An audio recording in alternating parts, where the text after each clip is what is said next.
हर हर महादेव। प्रिय दोस्तों, आप सभी लोग जानते हैं कि 3 अगस्त 2025 यानी रविवार को पड़ रही है दशमी तिथि। और दोस्तों, यह वह तिथि है जो सावन मास में पड़ने वाली सबसे बड़ी तिथि दशमी तिथि है और इसका बहुत ही बड़ा और विशेष महत्व होता है। पूज्य गुरु जी ने कहा है कि अगर कभी भी मौका लग जाए तो आप लोगों को पीपल के पत्ते पर राम लिखकर बहुत छोटा सा उपाय करना है। इन दोनों का संयोग बहुत ही कम आता है।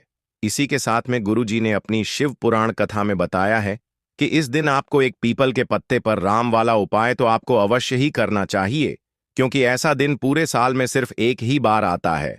और दोस्तों, आप सभी लोग जानते हो कि रविवार का अगर सबसे बड़ा कोई उपाय है तो वह पीपल के पत्ते पर राम वाला उपाय। तो दोस्तों, रविवार दशमी के दिन आप लोगों को इस पीपल के पत्ते पर राम लिखकर बहुत छोटा सा उपाय करना है। बहुत सारे लोग होंगे जिन लोगों ने इस उपाय को ना किया हो, मतलब पूरा साल निकल गया, उन्होंने किसी भी दिन इस पीपल के पत्ते पर राम वाला उपाय को ना किया हो। पर दोस्तों, आपके पास एक पहला मौका बचा हुआ है, जो कि 3 अगस्त 2025 रविवार दशमी के दिन है। इस दिन आप लोगों को इस वाले उपाय को जरूर कर लेना है।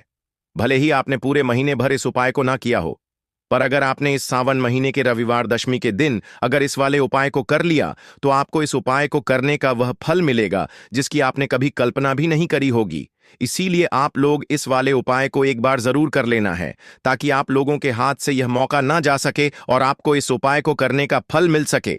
दोस्तों, यह उपाय पंडित जी ने अपनी अभी की ही श्री शिव महापुराण की कथा में बताया है। जी, इस उपाय को आज हम आपको बहुत अच्छे से समझाने वाले हैं। इस वीडियो को देखने के बाद इस उपाय को समझने के लिए आपको कोई और वीडियो को देखने की जरूरत नहीं पड़ेगी। तो चलिए दोस्तों, उपाय को शुरू करते हैं। देखिए, इस सावन महीने के रविवार दशमी के दिन यह इतना खास होता है, इतना महत्वपूर्ण होता है। देखा गया है, कभी कभी बड़े बड़े पूजा पाठ अनुष्ठान से जो मनोकामना पूर्ण नहीं होते, वह सावन महीने के रविवार दशमी के दिन एक छोटे से उपाय करने से ही आपकी मनोकामना पूर्ण हो जाती है। और बहुत सारे लोगों ने इस उपाय को किया भी है और उनको इस उपाय को करने का फल भी जरूर मिला है। अगर आप लोग भी इस उपाय को करना चाहते हैं तो आप इस उपाय को पहले अच्छे से समझ लेना, सुन लेना, उसके बाद करना। आपको इस उपाय का फल जरूर मिलेगा और इस उपाय को कर लेने से आपके घर में चाहे किसी भी प्रकार की दुख और समस्या क्यों ना चल रही हो, आपको उसका कारण भी नहीं पता है कि भाई यह समस्या किस कारण से चल रही है। उसका कुछ भी कारण हो सकता है, जैसे पितृदोष हो सकता है या किसी भी तरह का मंगल दोष भी हो सकता है। तो इस दिन आप लोगों को यह वाला उपाय कर लेना है। यह एक ऐसा उपाय है जिस उपाय को अगर किसी विशेष दिन पर किया जाए तो भाई उस विशेष दिन का जो है वह तो हमें मिलता ही मिलता है। पर हमने उस दिन पर इस उपाय को किया है तो हमें उससे भी बड़ा फल मिलता है, और फल बहुत जल्दी मिलता है, क्योंकि आप इस उपाय को बहुत ही बड़े और विशेष दिन पर कर रहे हो। तो चलिए अब उपाय के बारे में बात करते हैं। लेकिन उससे पहले आप लोगों को यह जानना आवश्यक है कि आखिर यह उपाय किस समय करना है, किसको करना है और कैसे करना है। तो चलिए हम आगे आपको वीडियो में एक एक करके बता देते हैं। लेकिन उससे पहले, अगर आप लोग हमारे चैनल वास्तु के उपाय पर पहली बार आए हैं या फिर मेरी आवाज आज पहली बार सुन रहे हैं, तो हमारे चैनल को सब्सक्राइब जरूर कर लेना और इस वीडियो को लाइक करके कमेंट बॉक्स में श्री शिवाय नमस्तुभयम ओम नमः शिवाय जरूर टाइप कर देना। तो दोस्तों, इस पीपल के पत्ते पर राम वाला उपाय को हमें इस रविवार दशमी के दिन कैसे करना है, किसको करना है, किस समय करना है और कहां पर करना है, यह सारे सवालों के जवाब आपको इस वीडियो में मिल जाएंगे। और जो ये वीडियो देखेगा भाई, उसको पीपल के पत्ते पर राम वाला उपाय जरूर करना चाहिए, क्योंकि इस दिन पीपल के पत्ते का भी बहुत ही बड़ा और विशेष महत्व होता है। आ जाए पीपल के पत्ते पर राम वाला उपाय की, तो यह सोने पर सुहागा वाली बात हो जाती है और यह एक बहुत ही बड़ा उपाय हो जाता है इस रविवार का। तो अब दोस्तों, इस पीपल के पत्ते पर राम वाला उपाय को आखिर करना किसको है, सबसे पहले हम लोग वह बात जान लेते हैं। तो देखो, घर की जो बड़ी माताएं बहनें होती हैं, उन माताओं बहनों में से कोई भी एक बड़ी माता बहन इस वाले उपाय को कर सकती है। और दोस्तों, अगर आप चाहे तो अपने घर में से सभी सदस्यों को भी इस उपाय को करवा सकते हैं। अगर किसी व्यक्ति की खुद की कोई मनोकामना है, खुद की कोई दुख और परेशानी है जो कि वह अपने लिए ही करना चाहता है, इस वाले उपाय को तो वह खुद अपने लिए भी कर सकता है। बाकी अगर कोई घर में से ऐसा है जो कि अपने पूरे घर परिवार की सुख और शांति के लिए यह वाला उपाय करना चाहता है, तो भाई वह भी कर सकता है। उसमें भी कोई दिक्कत वाली बात नहीं है। कहने का मतलब यह है कि इस उपाय को हर एक सदस्य भी कर सकता है और पूरे घर परिवार के सदस्य के लिए घर की बड़ी माताओं बहनों में से कोई एक माता बहन भी कर सकती है। माताएं बहनें अगर घर में उपस्थित ना हो या वह यह वाला उपाय ना कर पा रही हो, तो फिर घर का कोई बड़ा सदस्य भी इस पीपल के पत्ते पर राम वाला उपाय को कर सकता है। चाहे फिर वह पुरुष ही क्यों ना हो, उसमें कोई भी दिक्कत वाली बात नहीं है। उसके बाद में दोस्तों, जो अगला प्रश्न निकल कर आता है वह यह आता है इस उपाय को लेकर कि आखिर इस उपाय को हमें किस समय करना है, सुबह के समय करना है कि शाम के समय करना है। तो देखो, इस वाले उपाय को आप लोग सुबह के समय भी कर सकते हो और शाम के समय प्रदोष काल में भी कर सकते हो। अब अगर आप पूछो कि भाई साहब सबसे उत्तम समय कौन रहेगा इस पीपल के पत्ते पर राम वाला उपाय को करने का, तो हम आपसे बस यही कहेंगे कि इस उपाय को आप सुबह के समय करेंगे तो ज्यादा बेहतर होगा। बाकी अगर प्रदोष काल शाम के समय भी करेंगे तो भी अच्छा होगा, उसमें कोई भी दिक्कत वाली बात नहीं है। तो अब दोस्तों, जो अगली सबसे बड़ी और महत्वपूर्ण बात आती है वह यह आती है कि सुबह अगर हम उपाय को करेंगे तो हमें कितने बजे से लेकर कितने बजे तक के बीच में करना है, और शाम के समय प्रदोष काल में करेंगे तो हमें कितने बजे से लेकर कितने बजे के बीच में करना है। तो देखो, सुबह जितनी जल्दी हो सके आप उपाय को करने की कोशिश करना। बाकी अगर किसी कारणवश लेट भी हो जाओ, थोड़ी देर भी हो आए, तो 7 या 8 बजे तक भी आप उपाय कर लेना पर बजे से ज्यादा देरी ना हो। ठीक है, इस बात का ध्यान रखना। उसके बाद में दोस्तों, अगर शाम के समय प्रदोष काल की बात करें, प्रदोष काल का जो समय होता है वह शाम के 6 बजे से शुरू हो जाता है। मतलब शाम के 6 बजे से लेकर 7 बजे के बीच का जो समय होता है, यह समय प्रदोष काल का समय होता है। तो आप इस उपाय को 7 या 8 बजे के बीच में भी कर सकते हो। 6 बजे से रात 8 बजे के बीच में आप कभी भी इस वाले उपाय को कर सकते हो, उसमें कोई भी दिक्कत वाली बात नहीं है। हमें किसी भी दिन आपको पीपल के पत्ते पर राम लिखकर बहुत छोटा सा उपाय करना है। ऐसा समझ लीजिए, जितने भी आपके शत्रु हैं, जो भी आपके विरोधी हैं, दुश्मन हैं, जो आपको हर तरफ से परेशान कर रहे हैं, अब उन शत्रुओं की अकड़ निकलेगी।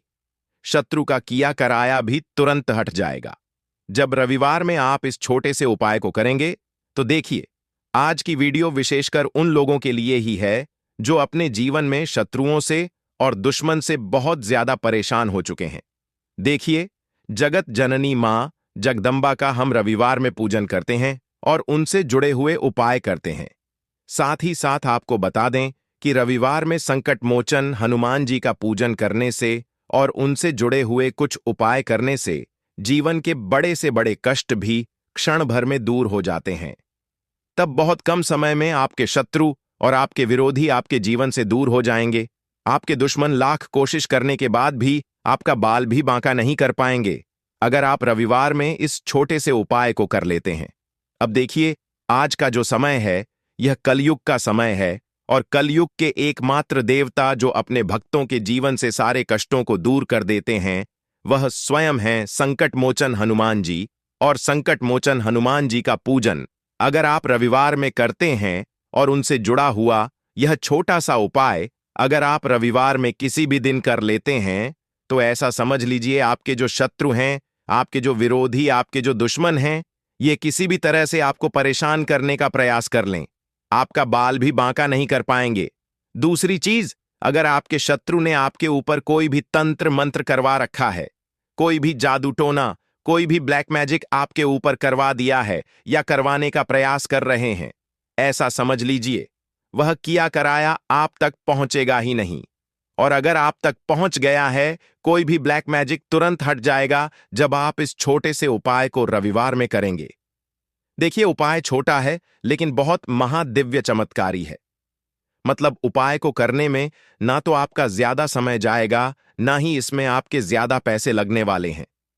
और ऐसा समझ लीजिए कि एक बार ही अगर आपने इस उपाय को रविवार में कर लिया तो इसका महादिव्य चमत्कार आप खुद देख लेंगे। तो रविवार के जो 9 दिन होते हैं यह बहुत ही सिद्ध दिन होते हैं। मतलब रविवार के दिनों में 9 माता रानी हमारे घरों में आती हैं, अपने भक्तों के जीवन से कष्टों को दूर करती हैं। साथ ही साथ आपको बता दें कि रविवार के टाइम पर जब भी आप संकट मोचन हनुमान जी के उपाय करते हैं तो मां दुर्गा की आपको असीम और विशेष कृपा मिलती है। मां दुर्गा आपसे बहुत जल्दी प्रसन्न होती हैं और आपके सारे संकटों को वह दूर कर देती है। तो पीपल के पत्ते में और पीपल के पेड़ में होता है।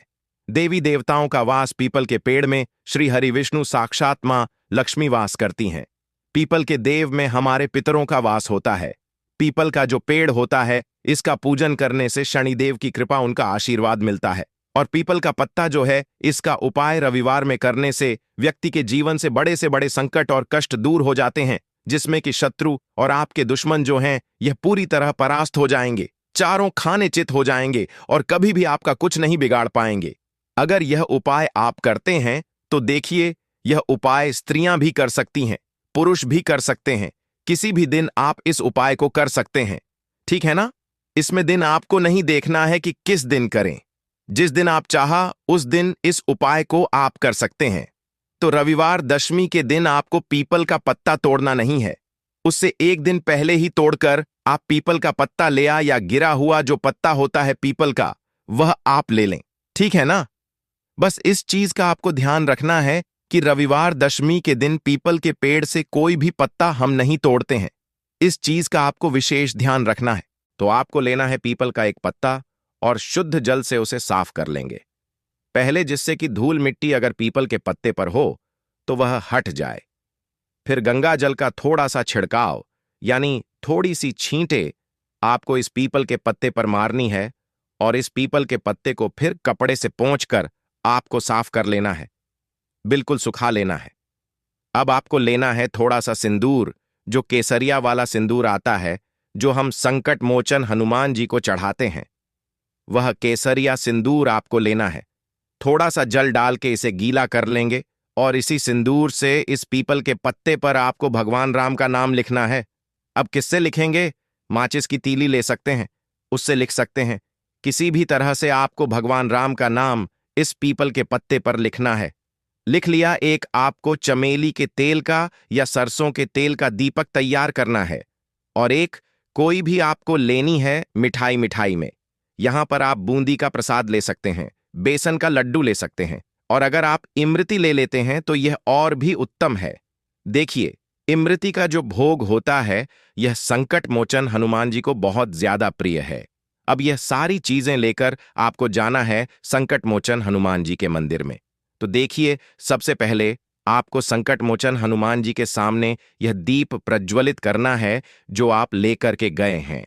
चाहे आपने चमेली के तेल का दीपक तैयार करा है या सरसों के तेल का, सबसे पहले दीपक आप जला देंगे और दीप जलाने के बाद आपको जो पीपल का पत्ता आप लेकर के गए थे वह पत्ता आपको संकट मोचन हनुमान जी को अर्पित करना है, वहां चढ़ाना है। और जो भी भोग में आप लेकर के गए हैं, चाहे आपने बेसन के लड्डू लिए, बूंदी का प्रसाद लिया या फिर इमरती, जो भी कुछ आपने लिया है उसका भोग लगाना है और संकट मोचन हनुमान जी से आपको प्रार्थना करनी है कि हे जगत का कल्याण करने वाले संकट मोचन हनुमान जी, संकटों को हरने वाले, मेरे जीवन से शत्रु और दुश्मनों को भी दूर कर दीजिए। शत्रु का किया कराया तंत्र मंत्र सब कुछ हट जाए, ऐसी कृपा मुझ पर कीजिए। इस तरह से आपको प्रार्थना करनी है और 0-3-0-8 बार जय श्री राम जय सीताराम, जय श्री राम जय सीताराम, जय श्री राम जय सीताराम, इस तरह से आपको जयकारा लगाना है।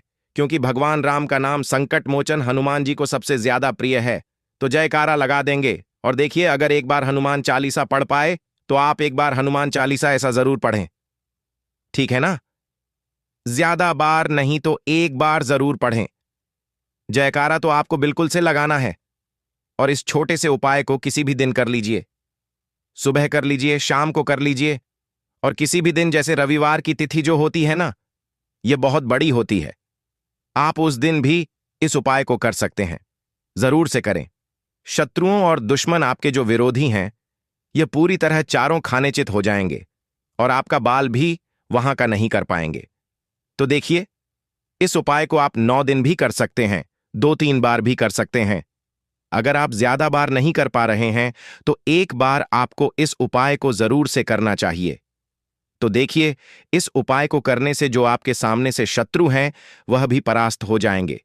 जो पीठ पीछे वार करते हैं, पीठ पीछे तंत्र मंत्र करवाते हैं, वह शत्रु भी चारों खाने चित्त हो जाएंगे। बस छोटा सा उपाय है, जरूर करें। तो देखिए, अब बात कर लेते हैं अपने एक बहुत छोटे से उपाय की, जिसे रविवार में करने से आपकी हर मनोकामना पूरी हो जाती है। यह उपाय आप अपने घर पर ही कर सकते हैं, कहीं जाने की आवश्यकता नहीं है। कोई भी ऐसी विश जो बहुत लंबे समय से अधूरी है, पूरी नहीं हो रही है, या धन को लेकर आप बहुत परेशान हैं, या घर में संकट कष्ट बहुत आते हैं, बीमारियां बहुत आती हैं, तो एक लाल पुष्प जैसे कि गुलाब का फूल भी लाल होता है, आप जरूर से अपने घर के मंदिर में मां दुर्गा को अर्पित करें और एक देसी घी का दीपक लाल बाती का जलाकर मां का पूजन करें। रविवार में अगर लाल रंग से जुड़ा हुआ यह उपाय आप करते हैं, आपकी सारी मनोरथ, सारी मनोकामनाएं मां पूरा कर देंगी, क्योंकि लाल रंग मां दुर्गा को बहुत प्रिय है। लाल पुष्प और लाल रंग की बाती का दीपक आपकी बड़ी से बड़ी मनोकामना को भी पूरा कर देगा। रविवार में यह उपाय आप किसी भी दिन कर सकते हैं। दूसरे उपाय की हल्दी वाला जल आपको अपने घर में किस जगह पर डालना है और उपाय को कैसे करना है, और कैसे यह हल्दी वाला जलते सावन महीने का रविवार दशमी के दिन जब आप अपने घर में डालते हैं, छींट है, उपाय को करते हैं, तो सीधे सीधे मां लक्ष्मी आपसे प्रसन्न होकर आपके घर में आती हैं और श्री हरि विष्णु के साथ आती हैं। स्थिर लक्ष्मी का आपके घर में वास होता है। कहने का मतलब है कि फिर कभी भी मां लक्ष्मी आपके घर को छोड़कर नहीं जाती है।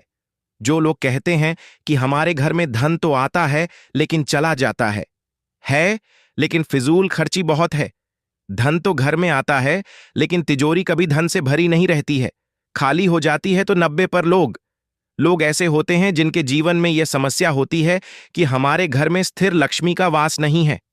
देखिए, हम सभी चाहते हैं ना कि मां लक्ष्मी और श्री हरि विष्णु हमेशा हमारे घर में रहे, उनका आशीर्वाद बना रहे।